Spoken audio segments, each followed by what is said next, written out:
사랑하는 성도 여러분, 오늘 우리가 나누고자 하는 것은 이제 기도에 대한 마지막 부분입니다. 그러면 우리가 지금까지 기도에 대해서 우리가 나눌 때 정말 중요하게 여겨야 되는 것은 단순히 기도라고 하는 것이 뭔가 신비적인 일을 한다, 아니면 내가 뭔가를 받기 위해서 신적인 존재를 의지한다, 그런 차원의 기도가 아니라는 겁니다. 기도라고 하는 것은 제일 중요한 핵심은 살아계신 하나님과 내가 교제하는 게 기도다.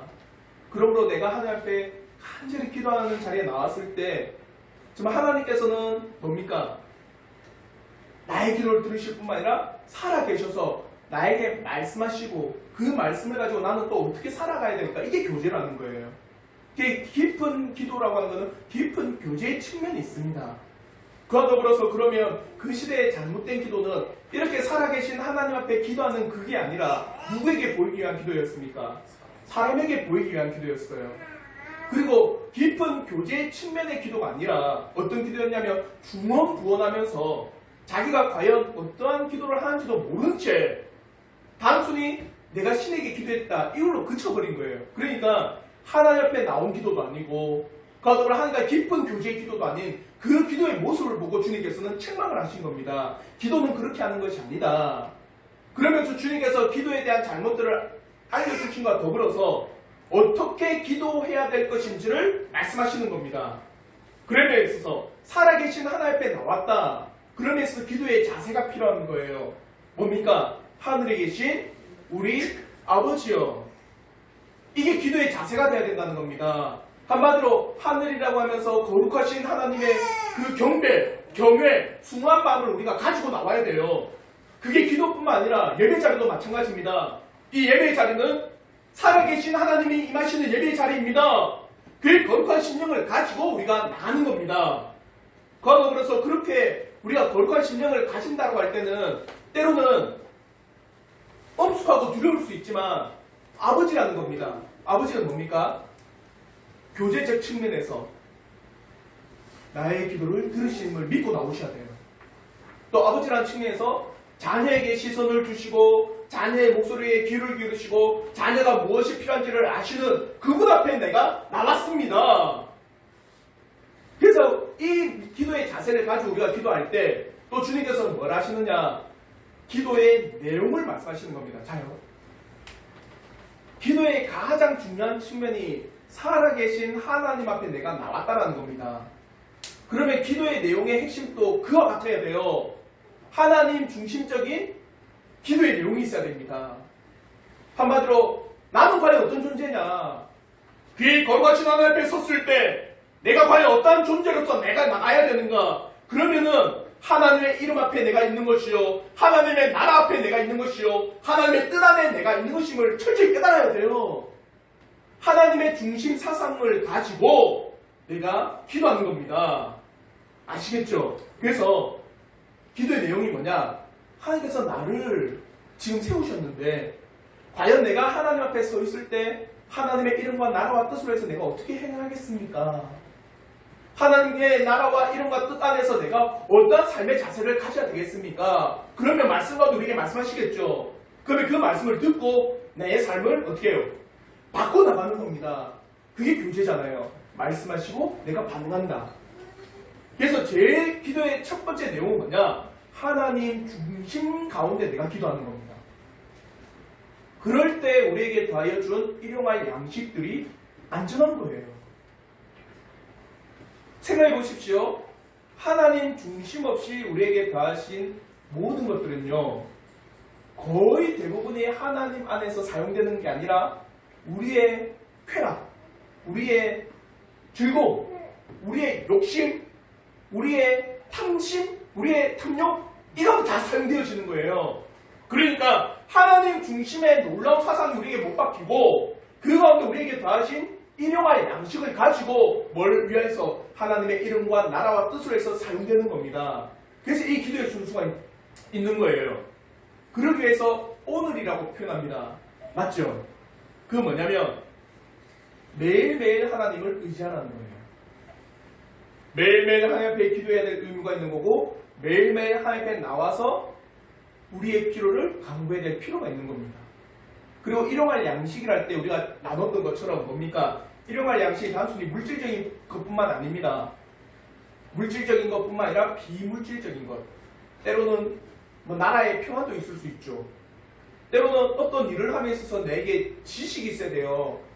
또 지혜가 있어야 됩니다. 사람과의 관계 가운데서 생각해보십시오. 지혜가 없어서 인간관계가 망가졌을 때 나를 통해서 하나님의 놀라우신 나라와 이름과 뜻이 펼쳐져야 되는데 그런 지혜가 없으니까 서로 간의 관계가 소원해지고 그러면 그 사람이 하나님의 놀라운 복음을 들을 수 있을까요? 그러니까 일용할 양식이라 할 때는요. 물질적인 것뿐만 아니라 비물질적인 것 또한 나에게 더하여 주옵소서. 그래서 하나님의 이름과 나라와 뜻을 해서 사용하게 하여 주옵소서. 이겁니다. 그리고 오늘은 마지막으로 잘 보십시오. 우리에게 다하신 일용할 모든 양식이 하나님의 놀라우신 중심 가운데 사용되면 되는데 우리는 어떤 존재입니까? 죄인입니다. 맞죠? 그러면 많은 사람들이 그 일용할 양식을 가지고 하나님의 뜻에 사용되기보다는 자신을 쓰는 경우가 많다는 거예요. 그럴 때 뭐냐? 내 죄를 용서하여 주옵소서. 하나님의 선하신 양식을 가지고 내가 잘못 사용했을 때 그것을 용서해 주옵소서. 근데 또 재밌습니다. 매번 잘못했을 때 용서해달라고 하는 그거 기도뿐만 아니라 어떻게 해요? 그러면 나에게 더하신 이 일용할 양식들을 가지고 시험에 안 빠지도록, 시험에 안 빠져야지 죄를 안 짓잖아요. 맞죠? 이 순서가 이해가 됩니까? 우리가 어떤 잘못을 매번 저지르다가 용서해달라 했는데 그 시험에 안 빠지는 게 제일 우선입니다. 맞죠? 시험에 들지 않아야 되고 악에 빠지지 않아야지만 죄를 안 짓는 거예요. 그러니까 하나님 앞에 내 죄를 용서하여 주옵소서 그것뿐만 아니라 또 어떤 기도가 필요한 거예요? 시험에 들지 않도록 나를 인도해 달라는 기도가 반드시 있어야 되는 거예요. 죄를 용서해 주옵소서 그 기도만 하고 시험에 들게 하지 마옵소서 이 기도를 뺀다면 이상한 겁니다. 그러니까 이게 다 연결된 거예요. 그래서 오늘 우리가 나누고자 하는 거는 이 죄라고 하는 건 뭐냐? 그리고 죄를 용서한다는 뜻이 뭐냐? 그리고 시험이라고 하는 것은 무엇인가를 알고 우리가 마지막으로 이 기도에 대한 내용을 마무리하도록 하겠습니다. 첫째 나눔입니다. 죄라고 하는 것은 뭐냐? 성경에서 특히 헬라어에서 죄는요 다양한 말로 쓰여요. 하마르티아가 대표적인 겁니다.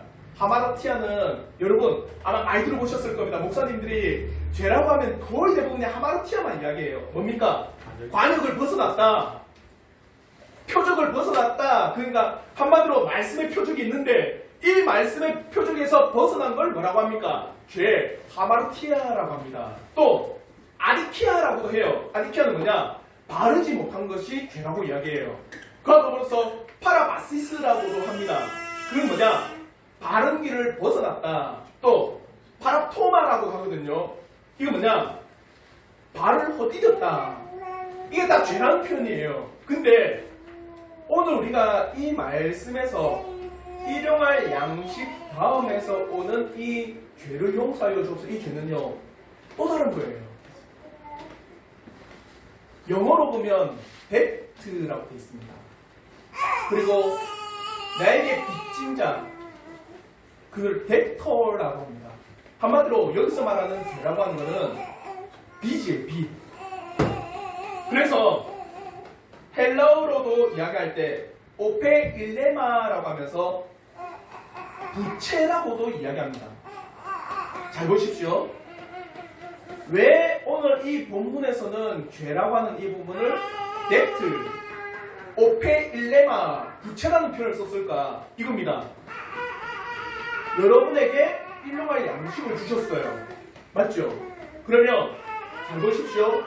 일용할 양식을 가지고 하나님의 선한 일을 하는데 당연한 의무 또한 있는 겁니다. 이해가 되셨나요? 여러분에게 하나님께서 예를 들어서 가장 쉽게 돈을 주셨습니다. 그러면 그 돈을 가지고 하나님의 이름과 나라와 뜻을 위해서 사용해야 될 의무가 있는 거예요. 그래서 여기서 부채라는 표현을 썼습니다. 왜냐? 잘 보십시오. 여러분, 내가 누군가에게 돈을 빌렸습니다. 여러분이 집을 살 때 어디에 갑니까? 물론 돈이 와서 뭐 금수저여가지고 한 번에 돈을 가지고 가면 되지만 우리 거의 대부분이 은행 가서 대출을 받아서 집을 사든 전세를 내든 했어요. 그러면 여러분이 은행에서 돈을 빌렸다. 그건 부채잖아요. 맞죠? 그러면 여러분에게 해야 될 의무가 있습니다. 어떤 의무 있어요? 그렇죠. 돈을 갚아야 됩니다. 안 갚으면 어떻게 됩니까? 신용불량자 되고 월급 차압득하고 자신은 빨간 딱지 다 붙는 거예요. 한마디로 부채, 빚이라고 할 때는요. 그 빚을 갚아야 될 의무가 반드시 있는 거예요. 아시겠죠? 단순히 죄가 관역에서 벗어났다, 내가 발을 헛디뎠다 이것뿐만 아니라 죄라고 하는 거는요. 내가 해야 될 일을 하지 않았을 때도 죄라는 겁니다. 당연히 해야 될 의무를 하지 않는 것. 그래서 여기서 표현한 게 데트,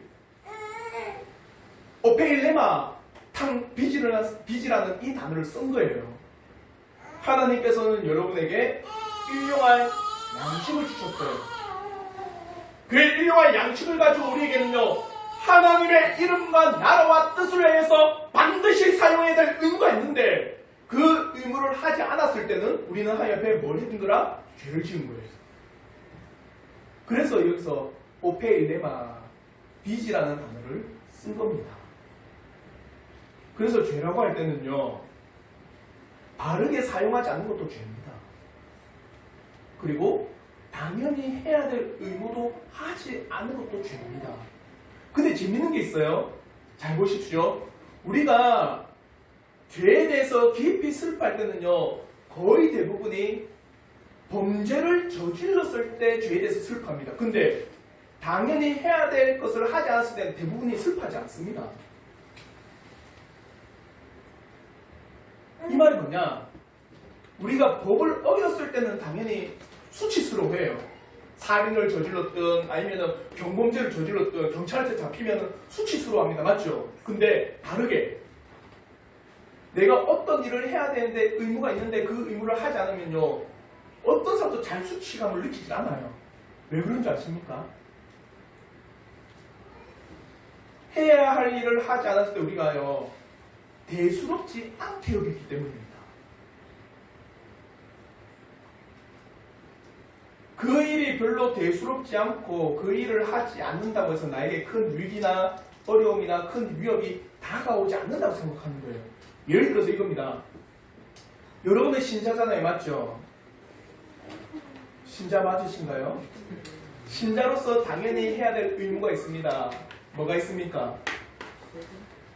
하나님 앞에 예배 드려야 될 의무가 있습니다. 맞죠? 근데 거의 많은 사람들이 예배를 안 드림에 대해서 두려워하는 사람들을 거의 없어요.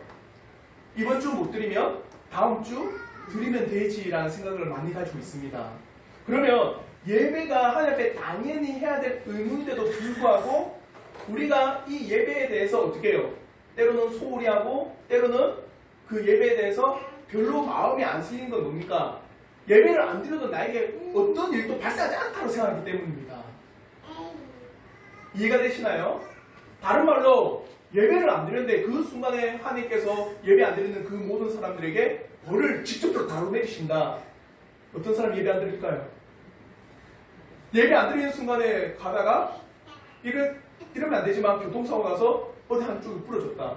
예배 안 드리는 순간에 내 했던 모든 프로젝트 다 망가지고 다 무너졌다. 그런 즉각적으로 막 일어나는 일들의 현상을 보면 누가 예배 안 드릴까요?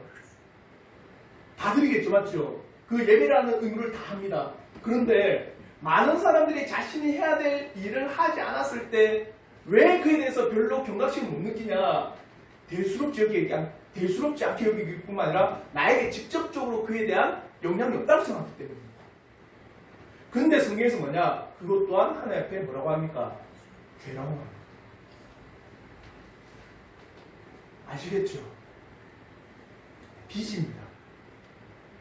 여러분은 하나님 앞에 날마다 빚을 지고 있는 거예요. 예를 들어서 하나님께서 일용할 양식을 주셨다. 그 일용할 양식에는 재정뿐만 아니라 건강, 여러분에게 지혜, 지식, 물질적인 것, 비물질적인 것 다 있습니다. 그거 누가 주셨어요? 누가 주셨습니까? 하나님이 주신 거예요. 하나님의 것을 하나님께서 우리에게 주신 겁니다. 그러면 하나님의 것을 가지고 우리는요, 하나님의 이름과 나라와 뜻을 위해서 사용해야 돼요. 근데 그렇게 사용하지 않는 것은 뭡니까? 빚을 진 거예요. 그게 바로 데프트예요. 아시겠죠? 그러므로 예수님께서는요, 우리의 죄를 사하여 주옵소서, 부채를 탕감해 주옵소서, 내가 하나님의 법을 행동으로, 생각으로, 마음으로 적극적으로 어긴 것을 용서해 주옵소서 하는 말 이전에 당연히 하나님 앞에 내가 해야 될 의무를 하지 못한 것 또한 주님 용서하여 주옵소서.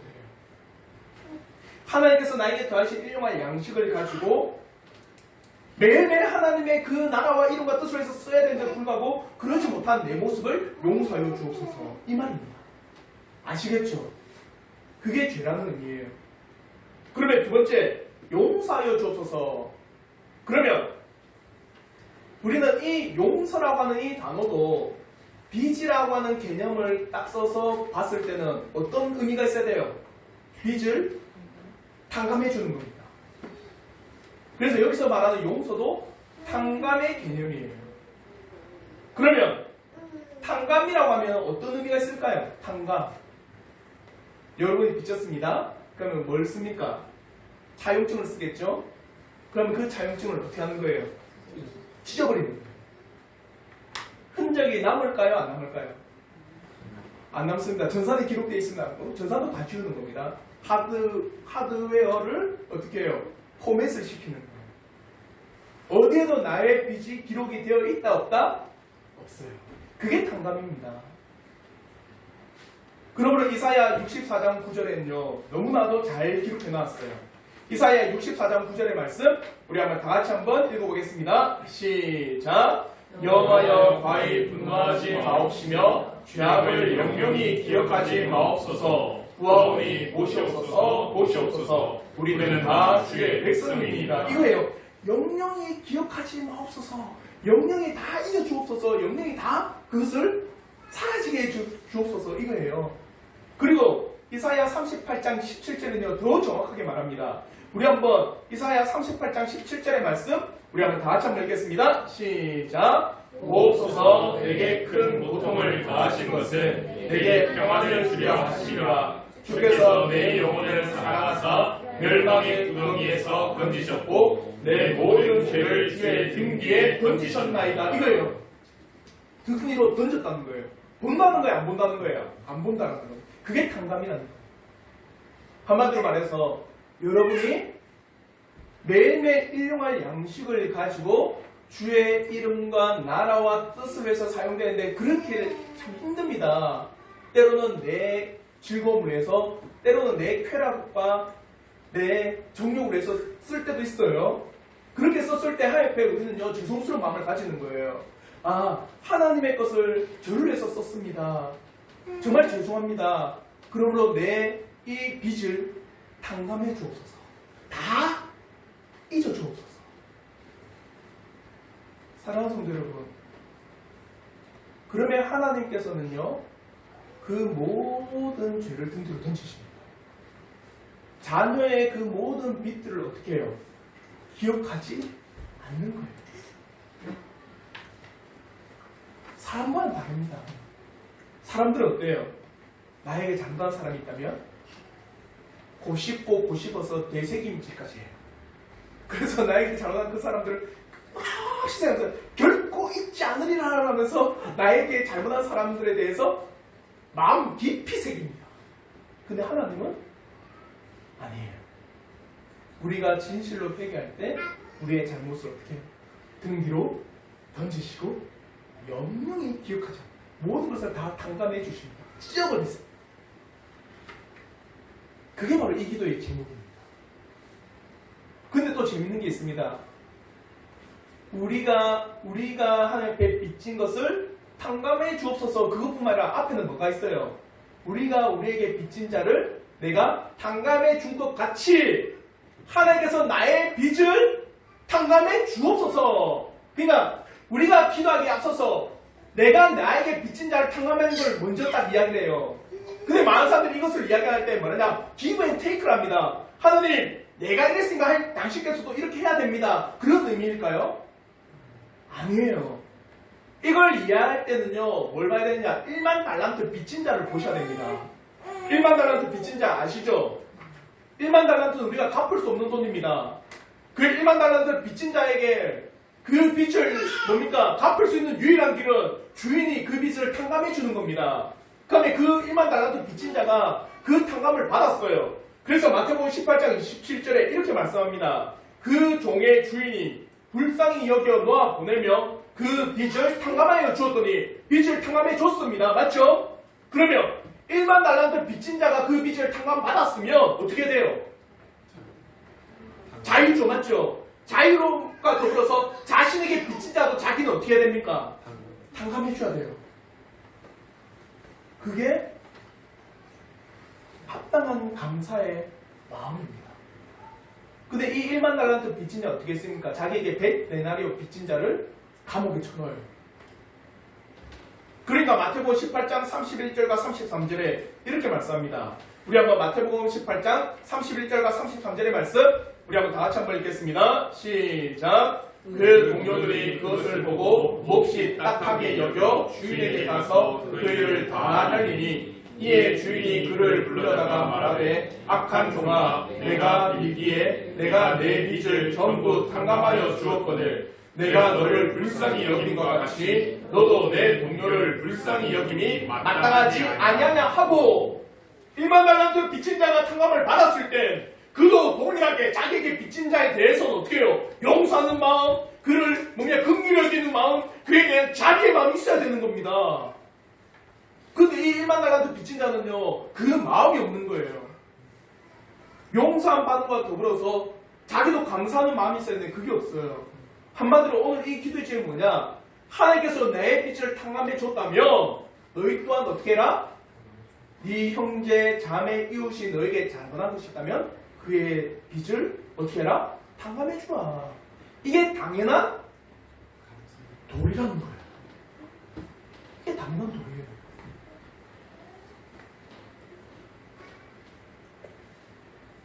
아시겠죠? 그러므로 주님께서는 이 말씀에 대해서 첨언해서 주기도문 맨 마지막에 이렇게 이야기합니다. 마태복음 6장 14절과 15절의 말씀인데 우리 한번 같이 한번 읽겠습니다. 시작. 너희가 사람의 잘못을 용서하면 너희 하늘 아버지께서도 너희 잘못을 용서하시려니와 너희가 사람의 잘못을 용서하지 아니하면 너희 아버지께서도 너희 잘못을 용서하지 아니하시리라. 이거예요. 하나님께서 너희 잘못을 용서했다면 너도 용서해라. 하나님께서 너의 빚을 탕감해줬다면 너도 그렇게 내 형제와 이웃과 자매의 빚을 탕감해주라. 그게 당연한 도리라는 거예요.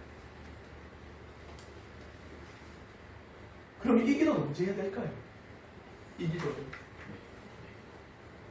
언제 해야 될까요? 이 기도는 재밌는 게 우리가 헬라어를 쭉 보면요 뭐냐면 오늘 우리에게 일용할 양식을 주옵시고 그 다음에 그리고 우리가 우리에게 죄 지은 자를 사하여 준 것 같이 우리 죄를 사하여 주옵소서예요. 그러니까 오늘이라는 그 안에 그 내용이 다 있어요. 한마디로 이 기도는 언제?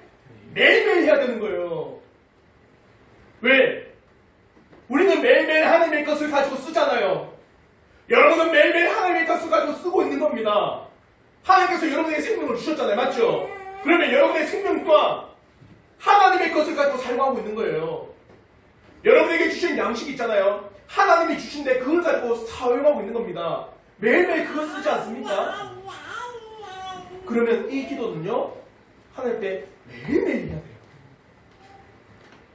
일용할 양식뿐만 아니라 그 일용할 양식을 또한 잘못 사용하고 있는 것에 대해서도 매일매일 하나님 앞에 우리는요. 용서를 구해야 돼요. 하나님 앞에 회개하는 마음을 가지고 겸비함을 가지고 하나님 앞에 기도하셔야 돼요. 그럼에 있어서 이제 마지막 시험에 들게 하지 마옵시고 다만 악에서 구하옵소서.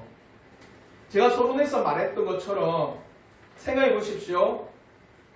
하나님께서 주신 것을 가지고 내가 시험 사용함에 있어서 그 오는 시험을 잘 이겨야지만 악에 안 빠지는 겁니다. 악에 안 빠져야지만 어떻게 해요? 빚을 안 지는 거예요.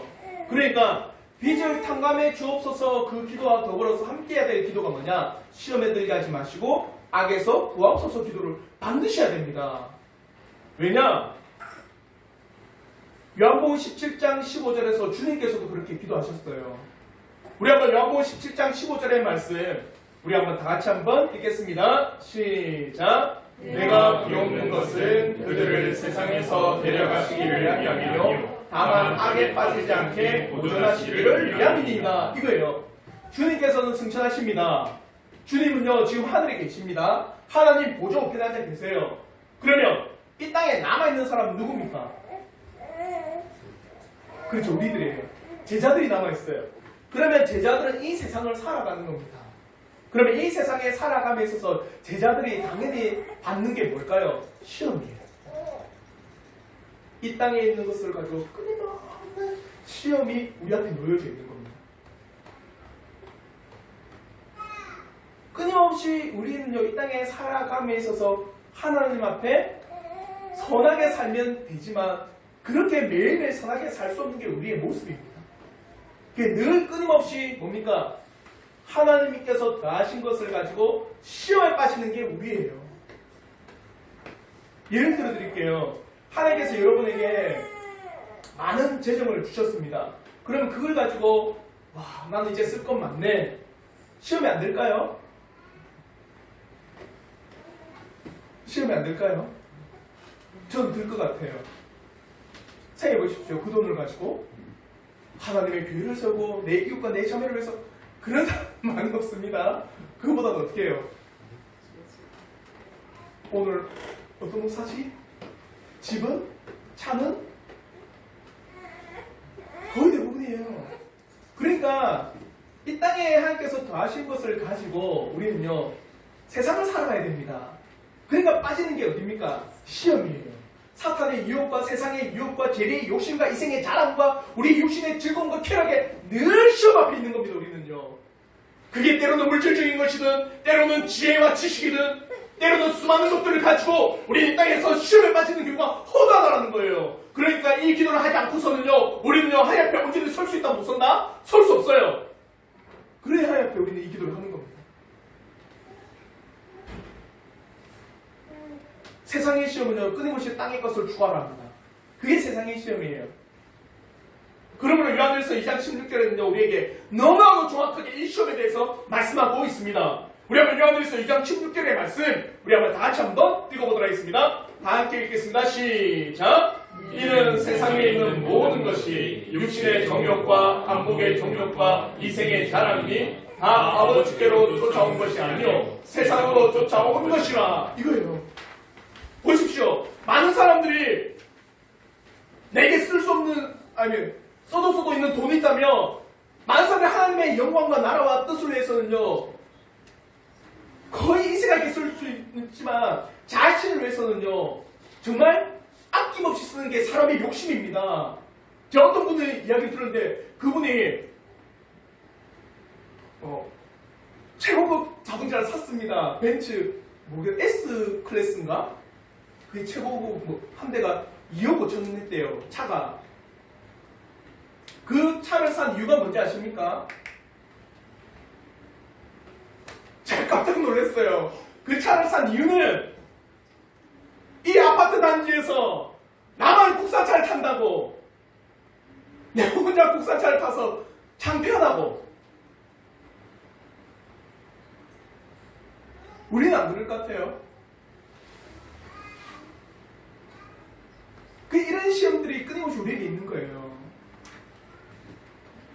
이런 시험들이 우리에게 끊임없이 찾아오니까 시험에 들게 하지 마시고 나를 악에서 구하옵소서. 여기서 말하는 악은요 다른 겁니다. 자요, 벤츠 자동차를 샀다 해서 그게 죄입니까? 죄는 아니죠. 악할 뿐입니다. 죄와 악은 다른 겁니다. 죄는요, 범죄한 거예요. 근데 악은 뭐냐? 안 좋은 게 악입니다. 가난은 죄일까요? 악일까요? 가난은 악한 거, 안 좋은 겁니다. 안 좋은 게 악한 거예요. 왜? 가난해서 하나님께서 허락하신 교회와 나라를 세울 수 없다면 그게 안 좋잖아요. 맞죠? 그게 악한 거예요. 죄는 뭡니까? 불법을 저지르는 게 죄입니다. 그래서 우리는요, 가난하게도 마옵시고 부하게도 마옵소서 하나님의 일들을 할 수 있도록 우리에게 은혜를 베풀어달라고 기도를 하는 거예요. 벤지스타 그게 죄가 아닙니다. 근데 악한 거예요. 그 동기가 악한 거였고, 맞죠? 그 자체가 악한 거였습니다. 근데 우리는 그런 악에도 빠지지 않도록 나를 붙잡아달라고 기도를 하셔야 돼요. 사랑하는 성도 여러분, 끊임없이 이 세상은요, 우리에게 내가 가지고 있는 것을 가지고 너를 위해서 욕심을 부리려고 합니다. 끊임없이 이 세상은요, 네가 가지고 있는 것을 가지고 이 생의 자랑 앞에 그것을 세우라고 합니다. 끊임없이요, 이 세상은요, 네가 가지고 있는 것을 가지고 네 눈에 보기에 좋은 것을 너는 사용하라고 이야기를 하는 게 이 세상의 시험이에요. 이 시험에는요, 모든 사람이 다 걸려있어요. 부자는 부자 나름대로, 지혜가 많은 사람은 지혜가 많은 대로, 지식이 많은 사람은 지식이 많은 대로, 건강한 사람은 건강한 대로 다 이 안에 있는 거예요. 그리고 우리는요, 매일매일을 일용할 양식을 주옵소서라고 기도할 뿐만 아니라 매일매일을 내가 그렇게 사용하지 못한 것을 용서해달라고 기도할 뿐만 아니라 매일매일 일용할 양식 가운데서 하나님의 선한 뜻을 행할 수 있도록 시험에 들지 않도록 악에 빠지지 않도록 우리는 기도해야 될 의무가 있습니다. 사랑하는 성도 여러분, 저는 여러분에게 간곡히 권면을 드립니다. 어떠한 사람도 이 시험 앞에서 자신있게 저는 설 수 있습니다라고 외칠 수 있는 사람 단 한 사람도 없어요. 어떠한 사람도 이 시험 앞에, 이 악 앞에, 하나님의 빚진 자 앞에 어떠한 사람도요 자신만만하게 설 수 있는 사람 단 한 사람도 없습니다. 저 또한 마찬가지예요. 그래 우리는요 매일매일 기도해야 됩니다. 하나님의 나라와 이름과 뜻을 위해서 내가 살아가야 되는데 불구하고 그렇게 살지 못했습니다. 그 빚을 다 탕감해 주옵소서. 또한 또 내일을 살아가고 그 다음을 살아감에 있어서 내가 시험에 들지 않도록, 내가 악에 빠지지 아니하도록 나를 어떻게 해요? 보존하여 주옵소서. 이 은혜가 우리 성도들에게 있기를 진심으로 바랍니다. 그러면 저는 우리 성도들에게 기도할 때 일용할 양식이 풍성하기를 기도합니다. 그와 더불어서 그 일용할 양식의 풍성함뿐만 아니라 늘 그 일용할 양식을 가지고 하나님의 놀라운 주권 사상 앞에 그것이 사용되기를 기도합니다. 그와 더불어서 그 가운데 사용할 때도 어떻게 해요? 시험에 빠지지 아니하도록, 죄를 짓지 아니하도록, 악에 빠지지 아니하도록 그 가운데 나가기를 진심으로 기도합니다. 사랑하는 성도 여러분, 이 기도는요 언제 하는 거라? 매일매일 해야 돼요. 매일매일. 진짜 돈 많은 사람은 돈 많은 것 가지고 죄를 범해요. 돈 없는 사람은요 돈을 없는 것 가운데 죄를 범합니다. 지식이 많은 사람은요 지식 가지고 죄를 범해요. 지식이 없는 사람은요 지식이 없기 때문에 또 죄를 범해요. 건강한 사람은 건강한 사람대로 죄를 범하고, 몸이 약한 사람은 몸이 약한 대로 죄를 범할 수 있어요. 그러니까 우리는 매일매일 하나님 앞에 겸비한 마음으로 이 기도의 제목을 올려드려야 돼요. 사랑하는 성도 여러분, 먼저는 기도의 자세. 누구 앞에 나와 있다? 하나님 앞에 나와 있습니다. 그게 믿어진다면 내가 우선으로 기도해야 되는 것은 나를 통해서 하나님의 이름과 나라와 뜻이 이루어지기를 기도해야 돼요. 그와 더불어서 우리가 그것을 하기 위해서는요 뭐가 필요하다? 일용할 양식이 필요합니다. 그걸 다하기를 기도하셔야 돼요. 그와 더불어서 그 일용할 양식 다한 걸 가지고 어떻게 해요? 하나님의 놀라운 뜻 안에 사용되기를, 그래서 내가 죄를 범하지 않기를, 혹여 내가 죄를 범했다면 용서해 주시기를, 그리고 내를 시험과 악에서 건져 주시기를 기도하셔야 돼요. 이 기도의 놀라운 은혜가 우리 성도들의 은혜가 되기를 주님의 이름으로 축원합니다. 기도하겠습니다.